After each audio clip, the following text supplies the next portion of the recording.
And welcome back to another episode of Civil Discord, your weekly dose of radical curiosity. I am the notorious BLG, aka Maurice Jones, out here in the People's Republic of Texas, where it has been hot and even more hot. And it has been brutal. And I know this because I've been doing yard work for the past 2 weekends. So, no, I mean, it's fun because you own a home and you got to take care of it, but it's not fun because when it's 90 degrees outside and you're doing manual labor, it's pretty brutal. And contrary to popular belief, Black people do need sunscreen. So I do make sure that I don't that I don't get too many sunburns while I'm out there in the heat of the sun or whatnot. And with me, as always, here more often than I am, is the supreme overlord of liberty, Amanda, out there in the People's Republic of California. Amanda, how's it going? It's going great. You know, today I unclogged a toilet today, and I don't know, it always feels good when you unclog a toilet. I don't know what it is. I don't know if it's, the closest thing I'll ever come to like a masculine sense of coiled dominance. Maybe it's Lacan would have a lot to say about that. Right. But I had fun unclogging a toilet, so I feel very successful. There you go. Gotta make it work. Speaking of unclogging toilets, there's been a toilet of a trial that has been happening that we were going to talk about last week, but we didn't have a chance to get to because we took up the whole show talking about this whole leak of the Roe v. Wade thing, which, if you haven't checked that episode out, go back and listen to it. You'd have some interesting insight to our views on abortion and how we think things should actually function within the world that we have. So episode 44, go back and listen to it. But this Johnny Depp and Amber Heard trial, a lot of people haven't heard of it, and it quite surprises me because I'm like, I live under a rock and I know what's going on. But if you haven't heard, pun intended, no pun intended, Amber Heard, during the height of the Me Too movement, accused Johnny Depp of domestic violence and all kinds of things, and it in essence like ended his career with everything. He was pulled from Pirates of the Caribbean. Yes, they are still making those movies. They are almost as bad. Yeah, like somebody was asking me the other day, like, are they still making those? I was like, yeah, it's almost as bad as Fast and Furious. Like they're continuing. I mean, because they are literally, they're cash cows. Like if you put it out there, people will go out and watch it. So they removed Captain Jack Sparrow off of the Pirates of the Caribbean, which doesn't make any sense because, I mean, Pirates of the Caribbean is all because of Captain Jack Sparrow. But Johnny Depp is now suing her for defamation because of all the money and things that he has lost because of her accusations. Very, very interesting trial. It's crazy to see how many people are actually Twitter lawyers and TikTok lawyers and everybody putting their 2 cents on it or whatnot. But what are your thoughts? Have you followed it? I've followed it to the point to where I know like major things, but yeah, I have been hardcore following it. Oh, sorry. We're experiencing no, you're fine. some You're technical good. delays. So if people are listening to this and one of us talks over the other, it's just us figuring out our place in the world. Exactly. Yeah. So I've been hardcore following it. And I want to thank especially the YouTube lawyers who are actually lawyers. And there's a team that is colloquially referred to as LawTube. I think Nick Rekieta is pretty well known. I also love Emily D. Baker, who is really good for, in a more coherent, concise way, explaining the court proceedings, what's going on, why it's happening. She's kind of my spirit animal. I love her so much. But fangirling over Emily D. Baker, and Joe Neerman, Niederman. Now I feel bad. But anyhow, there are a bunch of really great YouTube lawyers who have been streaming the trial. And I don't know how much our listeners have been following this trial. Usually when there's a big public trial, I end up getting very much into it. I really am fascinated by litigation and trial law in particular. So it's really fun for me to watch.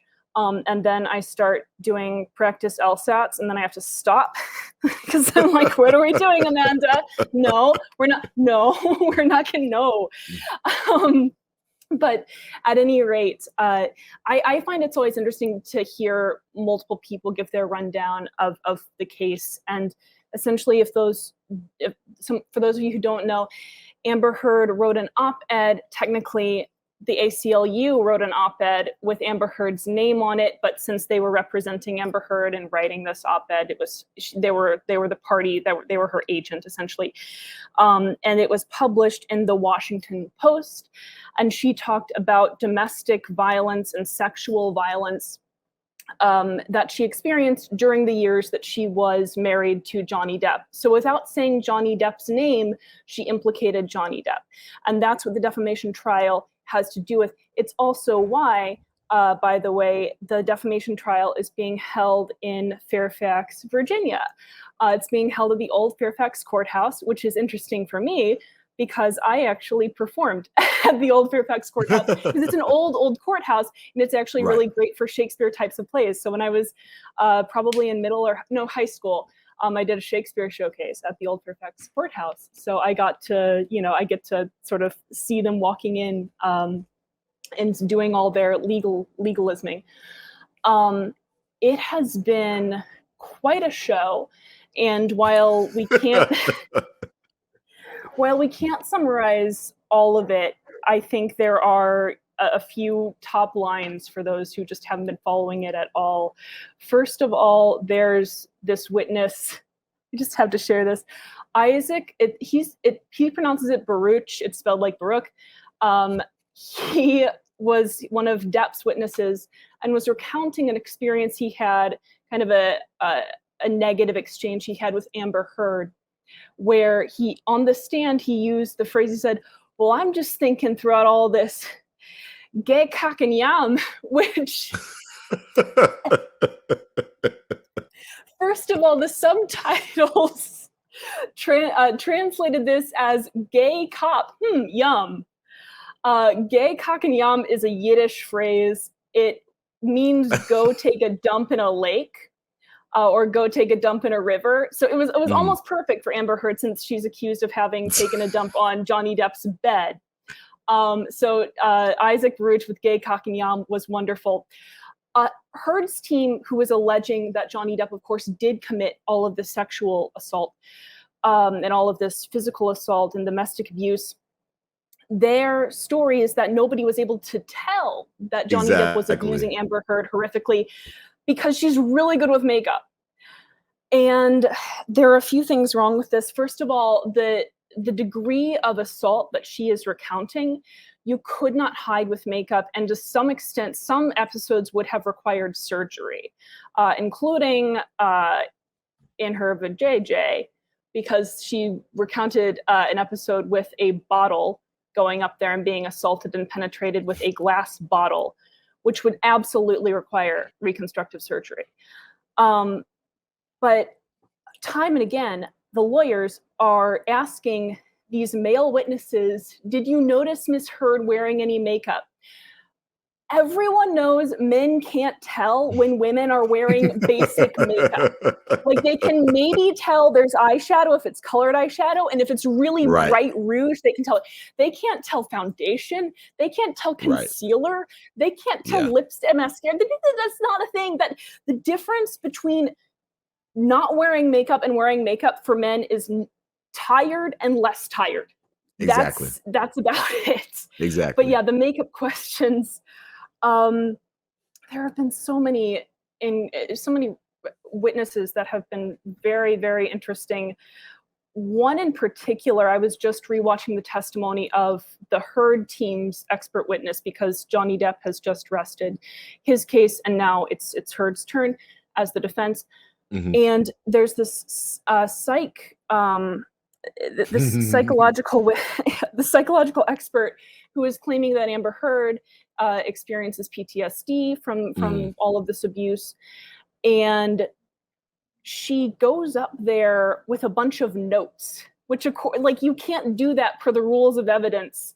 And she's got all of these notes that she hasn't turned over to the plaintiff. She hasn't turned them over to Depp's team. And she's reading off of her notes. And the judge got quite, there was a bit of an exchange between her and the judge. Anyway, I can't go into the entire summary. I want to, but I can't. First, I want to get your thoughts on what you know and how you're reacting to some of this. Oh, I think it is almost pure comedy. Sitting up there and because before or last episode or the previous episode, Yeah. we talked about fake crying. And you can see how Amber Heard is actually responding. And it's just like she's being asked some questions and she kind of like stops, she poses, and then she tries to start crying, like right. I mean, she's an actor. You see people who just seeing that, and then the speculation. I don't know if you've seen this, but the speculation of Amber Heard actually doing cocaine in the like in the stand. And I've never done it, so I don't know how things work. But I will say it is kind of weird to see how she was reacting, and she's rubbing her nose without a napkin when she's got or without a tissue when she's got a tissue in her hand. And she's doing like the whole jaw thing, you know, like just kind of like moving her bottom jaw around. She's closing one nostril. It's just a bunch of fishy things. Now, again, I think this whole trial is comical as far as things concerned, and I think it's funny that people actually believe that she is brave enough to do cocaine on a stand. And if she is, oh my goodness. It's more is what it is. No complaints there. I mean, and then I think one of the best things was when Johnny Depp was on the stand, and Amber Heard's lawyers were asking him like, "So, how'd you hear about this or whatnot?" And he's like, "Well, I heard about this." And then they said, "Objection, that's hearsay." And he's like, "But you asked me the question. Like, you're asking me the question." Like, it is so funny. Like, I am not a lawyer. I get I will listen to people who are lawyers on TikTok and on other social media sites, and they will give their 2 cents, and they discuss the whole notes thing, as far as like you're an expert witness, and they said in some instances you're allowed to have notes, you just can't read off the notes, right? And they were going after her because they were just trying to have fun with her, just kind of like poke at her, like kind of prodding the bear to see like, oh, how are you going to react, like and of course she was like, well, can I look at my notes, like can I refer back to them, is this long enough, like it has been a huge spectacle that everybody is getting behind. And I think somewhere in there there is some silver lining of maybe possibly, if these are all false accusations, and it comes to light, she knows this ramifications for you making false accusations. And we'll see. I saw some ignorant TikToks, people saying, "Oh my gosh, this will give men so much power if he wins, because now, you know, now people won't believe the women when they make accusations and things of that nature." And I'm like, whatever. Like, I don't think that's the case, but we will move on. Life will go on or whatnot. But I do enjoy it. It is very comical. It's very funny. And it is something that I'm interested to hear the outcome of, for sure. Yeah. So you mentioned the cocaine on the stand. Yeah, it does look a lot like what you do when you do cocaine. I'll say that. But at the same time, it's incredibly unlikely for a few reasons. I mean, first of all, like she gets bathroom breaks. if you want to go bump a line, you go bump a line during one of the 15-minute breaks. It kicks Right. in and you're good for a few hours. And you don't, it's not like you go up there and in the middle of your testimony, you think, I really should have done a little bit of blow. I really should have, Right. just to get me through. That's the decision, that if you're going to do it, you make the decision beforehand. You're like, okay, let me get through this. And then you go in the bathroom and, do what you got to do. Exactly. So I think it's, it's highly unlikely. It also looks like the kind of thing that someone would do if they were trying not to smudge their makeup, or possibly, maybe trying to make themselves cry and inhale like pepper, although even there, that I don't really put much credence into that. What I do see as being important, I do think this trial is important. I think it's more than just entertainment. Even though, we talk about what are the entertaining witnesses, and that happens with every trial, right? For sure. But for me, it's important because we have this discourse around domestic violence that is very, very gendered, and to the extent that it's incredibly harmful for especially kids who are learning about domestic violence and learning about abuse and never learn that the female can be an abuser. And that just to people who haven't really considered that, it sounds ridiculous. Like, if you're a kid and something bad is happening, but you don't know when you've only ever seen in like family life education videos, you've only ever seen, I'm aware that there's like a light there's the sun in my face. I'm trying to maneuver around. When you've only seen in family life education videos that the abusive parent or whatever, or the abusive partner, is the male who drinks beer. And there are critical distinctions. There are patterns of abuse that vary between men and women. And I posted a little bit about this on our Twitter account, but this really needs to be taught in a more holistic way, I think, especially to kids, because if you just grow up thinking that only men can be abusers, there's this cognitive dissonance that you will distort and contort yourself into, and it'll carry through life, where if you encounter abuse from a female, which can absolutely happen, you will just gaslight yourself into oblivion, and it is so crazy making. Yeah. So a few patterns that I think it's important to discuss that are distinct that vary from males to females. With physical abuse, female abusers are more likely to abuse with objects as opposed to their bodies.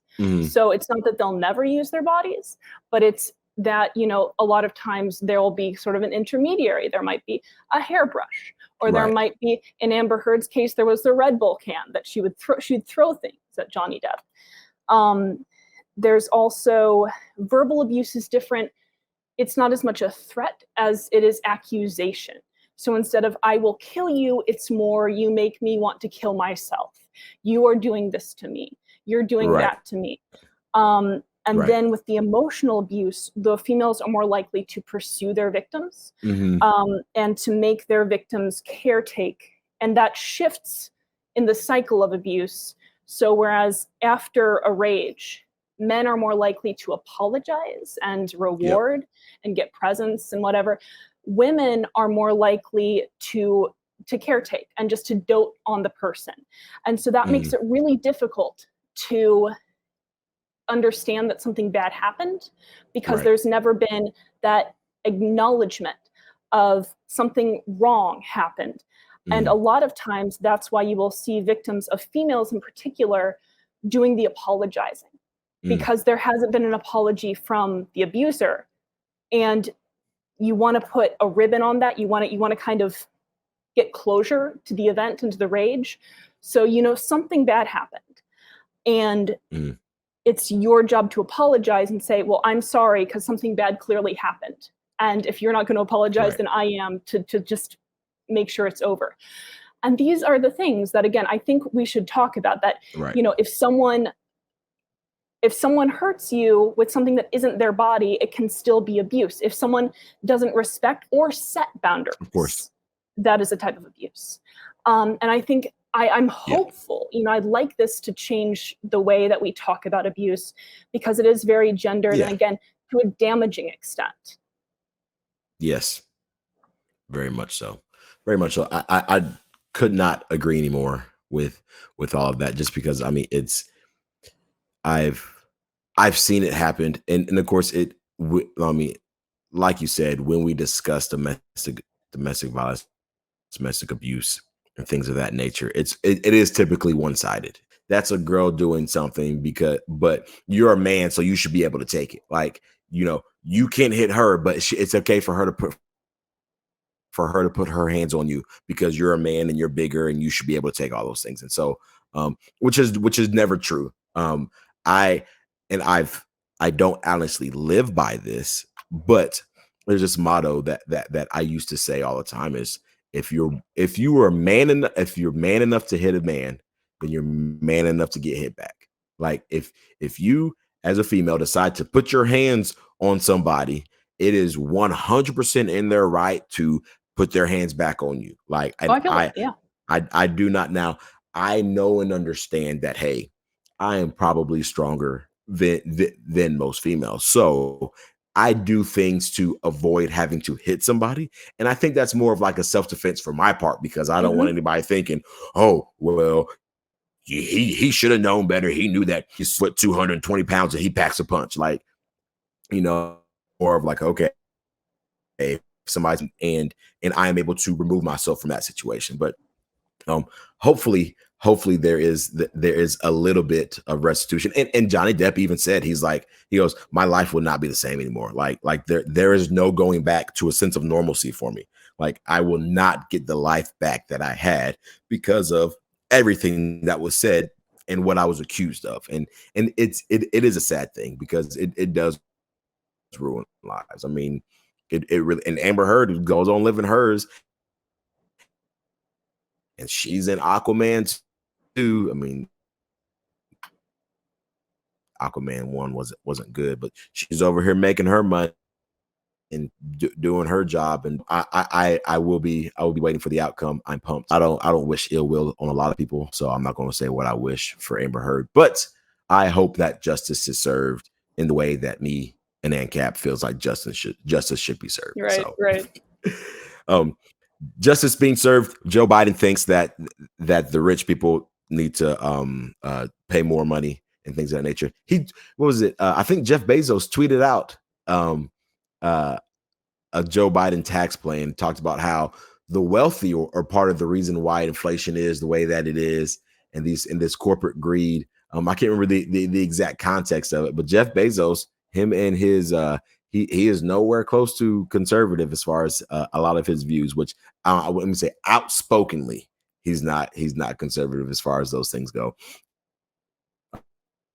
He very much told them, like, taxing me is not going to solve any problem of inflation. It's quite interesting to read. But Joe Biden and his lovely speech about I'm sorry, about inflation and some of the causes for inflation and how his administration is handling it. As far as, hey, the Republicans are the one who are taxing you guys. Hey, his key points of I guess he got the firmware update too. It's Russia's fault that inflation is so high, and COVID is the reason why things are so high and whatnot. But it's very interesting. It's an interesting dynamic to kind of play out. What are your thoughts on everything that is happening, especially around this lovely administration of Joe Biden 46? Yeah. So Joe Biden came out the other day and gave a speech about inflation. First of all, in the worst tie ever for the camera. I couldn't concentrate on his speech because his tie was also giving a speech. It was this very like close patterned tie, and the tie was moving because when you have the camera, it was picking up like the tie was vibrating. And no, I wasn't on drugs. Okay, it was one of those. His wardrobe designers need to think about these things. Joe Biden went out and he and his tie said that inflation was caused by two things. First, a once in a century pandemic, which again, by the numbers, lasted for 3 months. Now, we pretended it lasted for much longer than that. By the numbers, and by what qualifies as a pandemic, it lasted for 3 months. It was more accurately caused by the policies that resulted from the reaction to the pandemic. but it wasn't caused by the pandemic. Okay, I don't know of a virus that causes monetary inflation. That's not a thing that viruses do, as far as I know, unless the spike protein is really something else. He also said that inflation was caused by Putin, which, once again, did the man build a time machine and go back in time to 2020 to start wrecking prices? Because if so, yes, I would buy that Vladimir Putin had something to do with inflation. The past few months of inflation are partly due to not just Putin, but to our own interdependence and Europe's interdependence with Russian oil, which didn't need to happen. We could have been a net exporter, and then we would also be reaping some of the dividends from that. We don't have to be in this situation at all. These inflations were caused by policies. They weren't caused by pandemics. They weren't caused by Putin. They were caused by policies. So that's important to remember. And he then attacked these. He attacked a plan put forward not by all Republicans, although he pinned it on all Republicans, and he pinned it on the Ultra-MAGA crowd.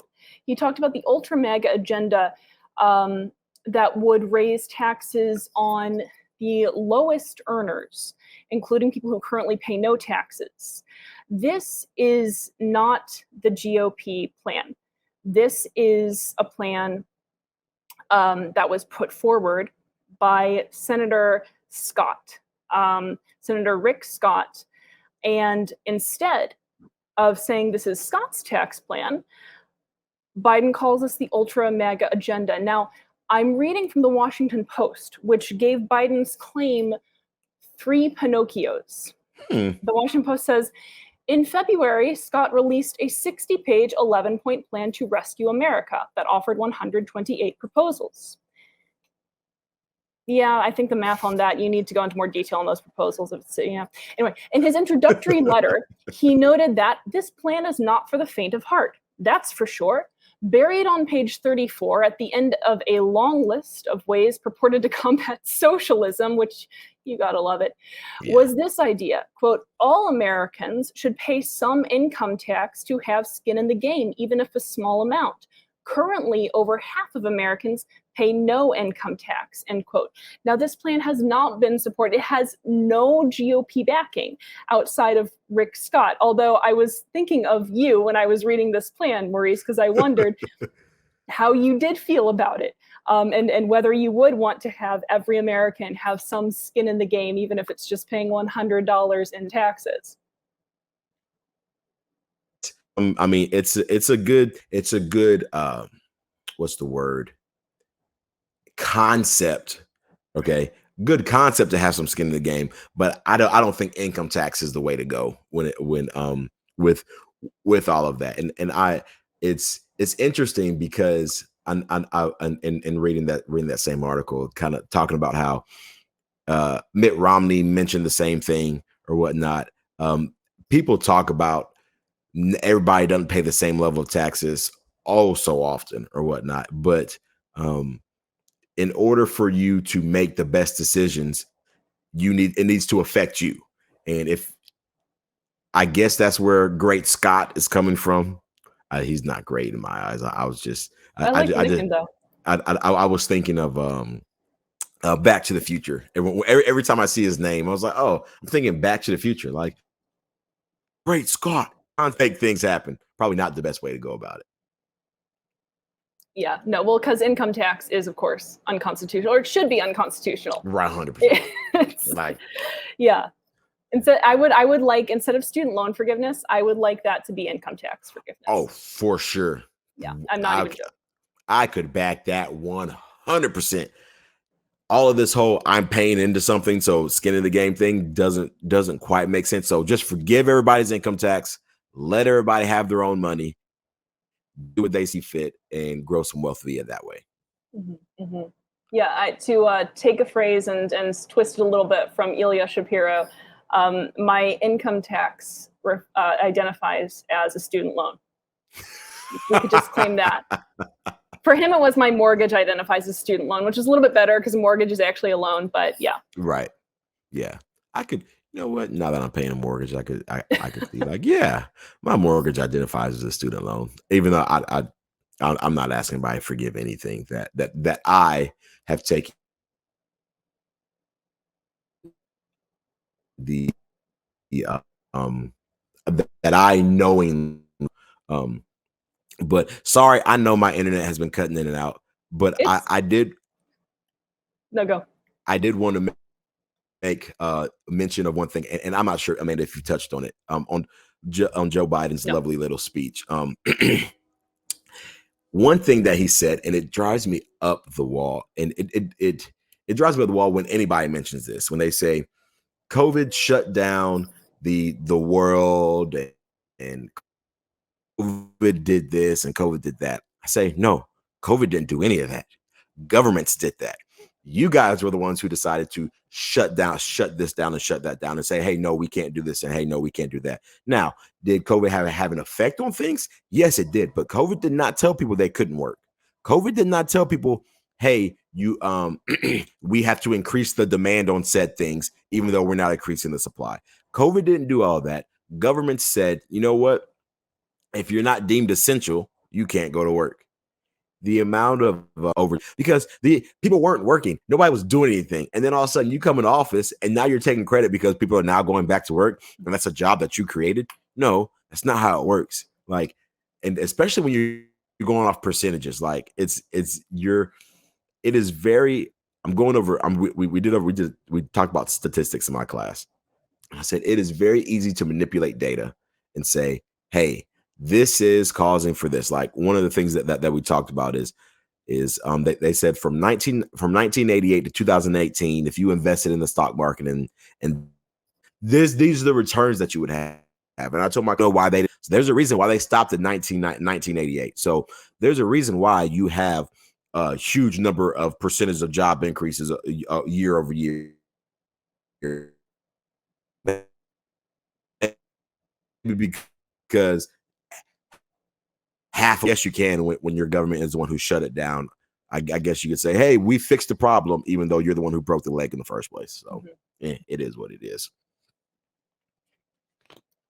Did you, by the way? So we were going to head and we thought we might head in a couple different directions, but you were talking about we're talking about investments.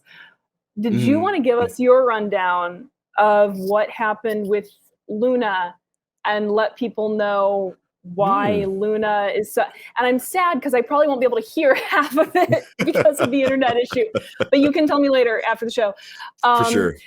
So what is Luna, and why did so many people lose money on Luna other than making questionable financial decisions?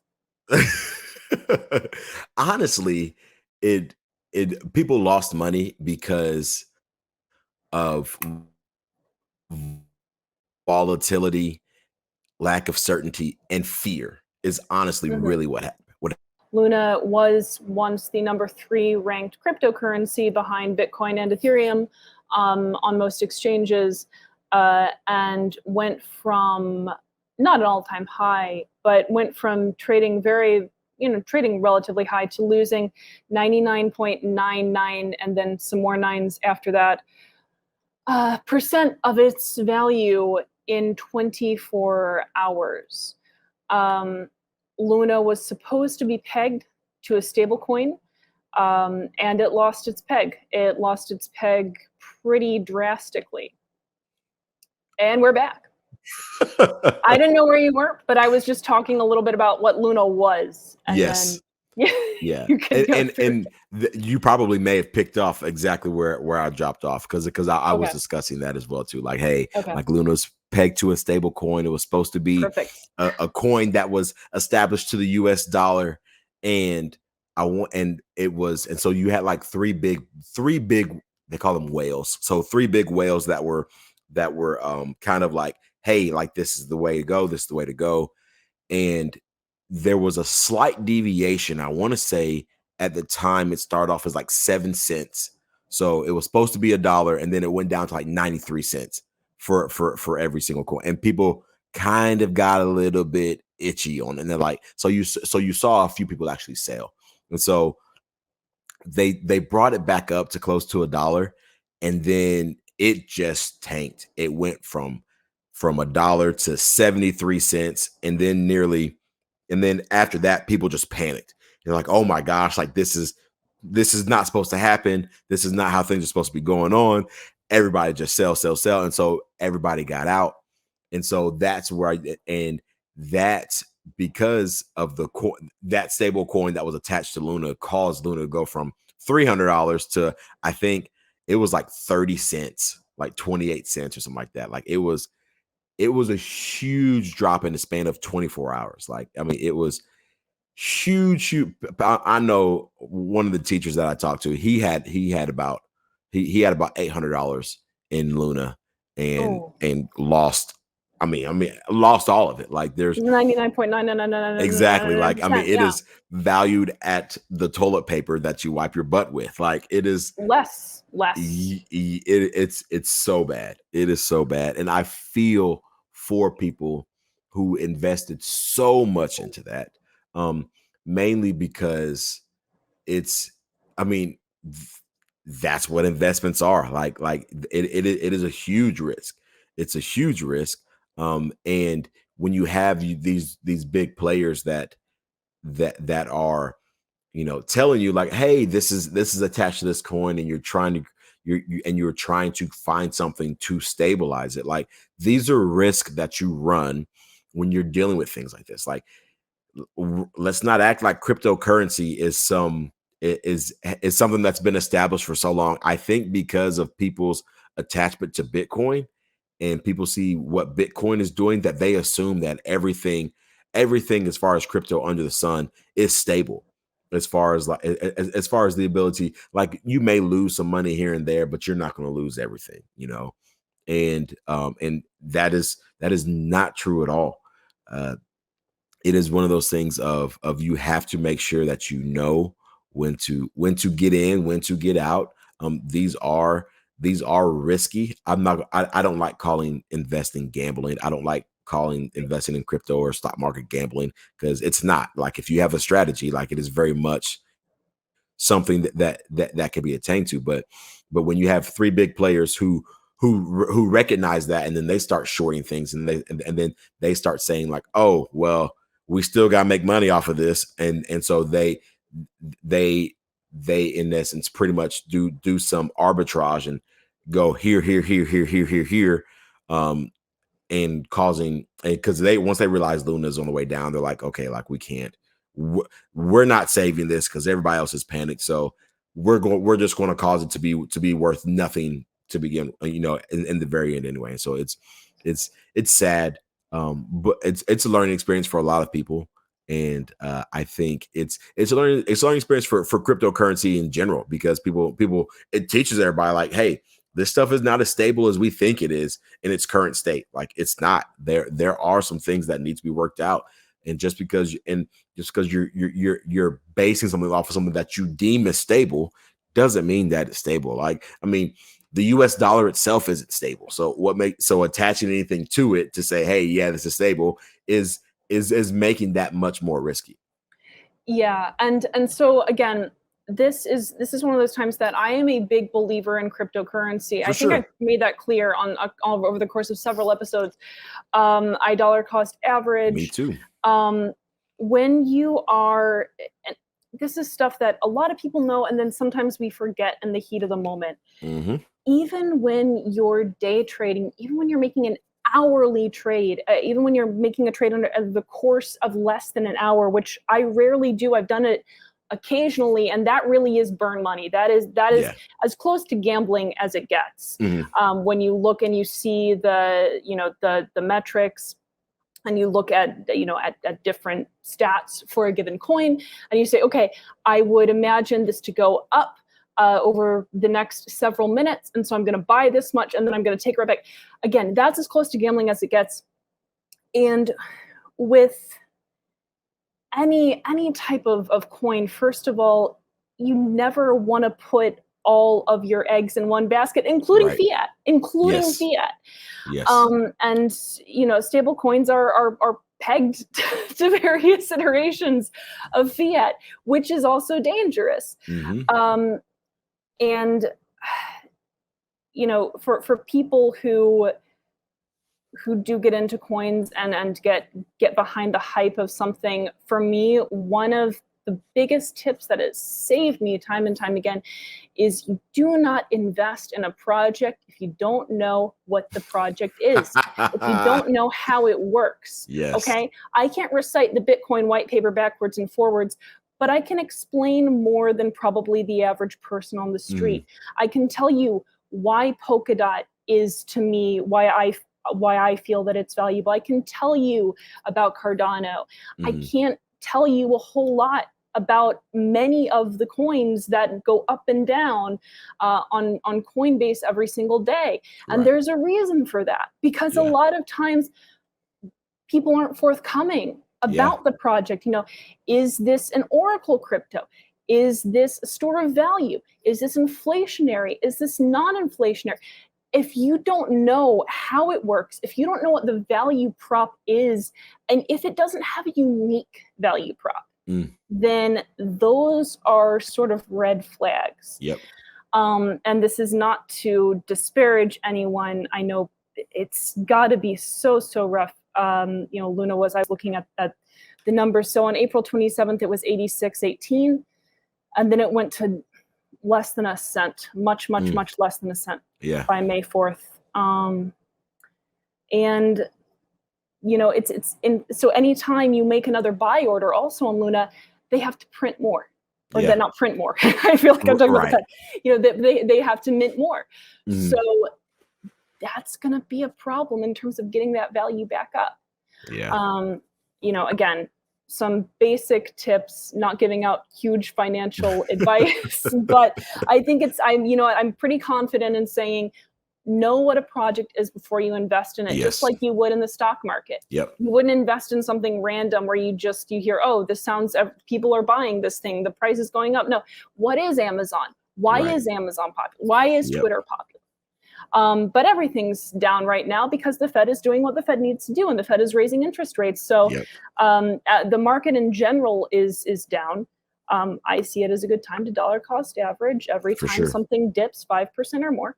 But that's me. And you risk seek when you're young, and only so much, only as much as you can. Exactly. And I'm actually teaching this to my class right now. Like, I mean, we're 2 weeks from the end of school. Like, we're going to do something fun. So we're going over investing. And so they have this portfolio of $100,000 and they're investing it. And what you just said is exactly what I tell them. If you do not understand it, you do not need to invest in it.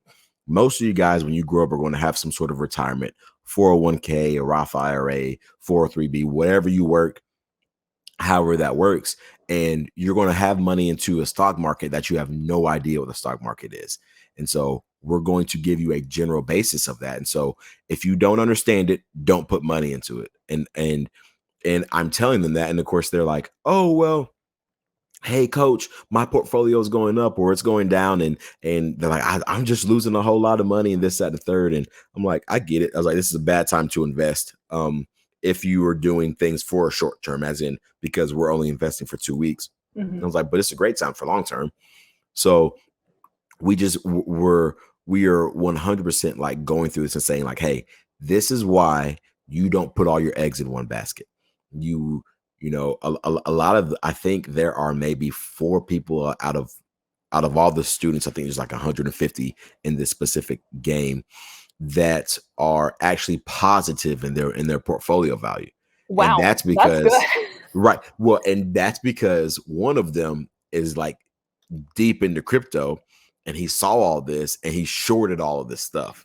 And so he's making like, so he's teaching everybody at his table, like what he did. And so he's up like, I think like he and the other people at his table, they're up about, I think the one is up 18%.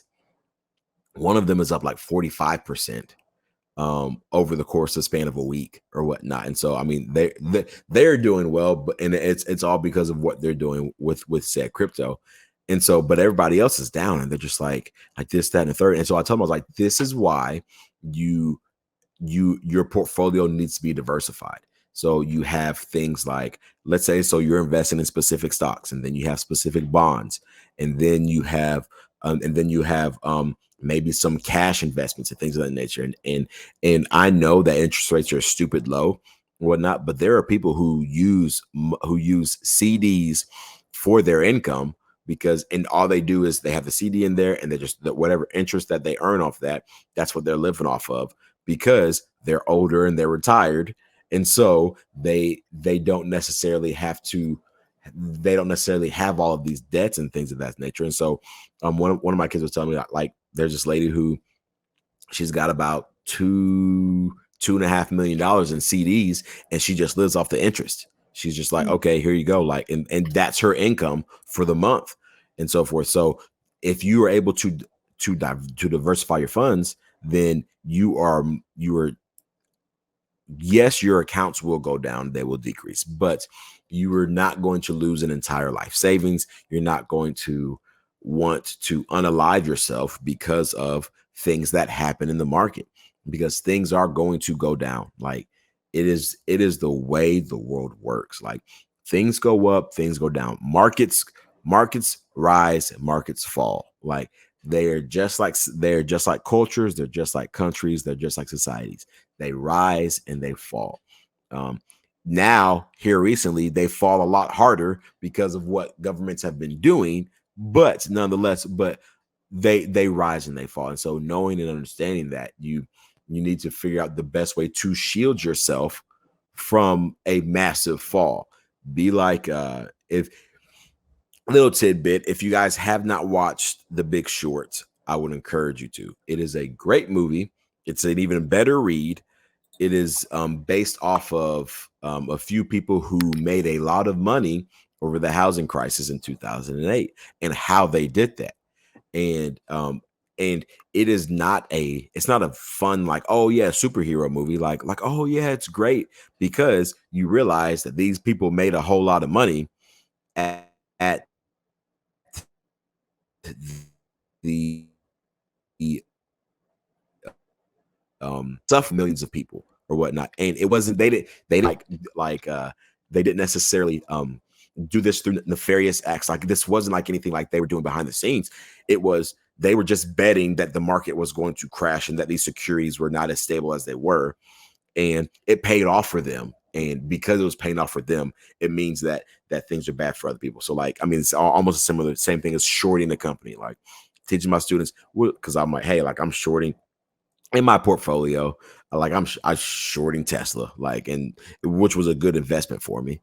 But and they're like, what does shorting mean? So I tell them, I was like, hey, look, this is not a trading class. I'm not teaching you how to do this stuff, but you're betting that the stock price is going to go down. And they're like, that seems bad. I was like, well, if they're not a stable company, then then these are ways to hedge your bets and things of that nature. And they're like, oh, okay. And so, but watch The Big Short. It is a great movie. I wish I could have shown it to my students, but it is rated R, and it's got some scenes in there that are not deemed appropriate for school. So I'm not allowed to teach them I'm not allowed to allow them to watch it. But on your own time, watch The Big Short. Great movie. What I'm angriest about, Maurice, is that now we will never have Elon Musk as a guest on our podcast. Because you just admitted to shorting Tesla. And I would just like to say, Elon, I had no part in that. I think short sellers, get no respect from me. Elon, it is paper money. It is all fun, I assure you. And I can show you my trading notes. And I shorted Tesla, and I put, because Elon hates shorts, but I still love Elon. Like, so it is all fun and games. It really is. And it's I would never, like, I mean, I probably would never short Tesla in real life, mainly because I don't have that kind of buying power, and nor do I want the volatility of Tesla in shorting Tesla in my market, because of how quickly Elon Musk can make short sellers pay. Like, yeah. And he does it, and he lives for it. He lives for it. And I live for it. Yeah. I live for him living for it. Like, it is awesome when he's tweeting something out and he's like, you short sellers, I will get you. And so, and he does. He's made them pay each and every time. It is not fun. So it is what it is. So that being said, make sure you are diversified. You diversify your portfolio, and so forth. Thank you for listening. If you suffered through this hour-long podcast, I don't know how great this audio is going to be. I know the video is not going to be great because you will see myself come in and out, and you will see me cause a circle everywhere that I go, freezing this, freezing that, or whatnot. Thank you to my lovely internet. I am trying to get this hardwired because I'm sitting there based off of Wi-Fi, and of course my router is in a completely different room, completely different downstairs. Does not, and I'm nearly probably almost the furthest away from the router that I can be. So I'm surprised that I'm getting as good of a connection as I am today. So hopefully that problem will be remedied next week. But you've made it this far. Please, please, please leave us a 5-star rating on Apple Podcasts. Follow us on Spotify. Follow us on Twitter. Do all of that. Follow us everywhere we are. Again, subscribe to our YouTube channel, Civil Discord Podcast. Oh, excuse me. Subscribe to us on Apple Podcasts. Leave us a 5-star rating review. Follow Amanda at Ajax the Griff on Twitter.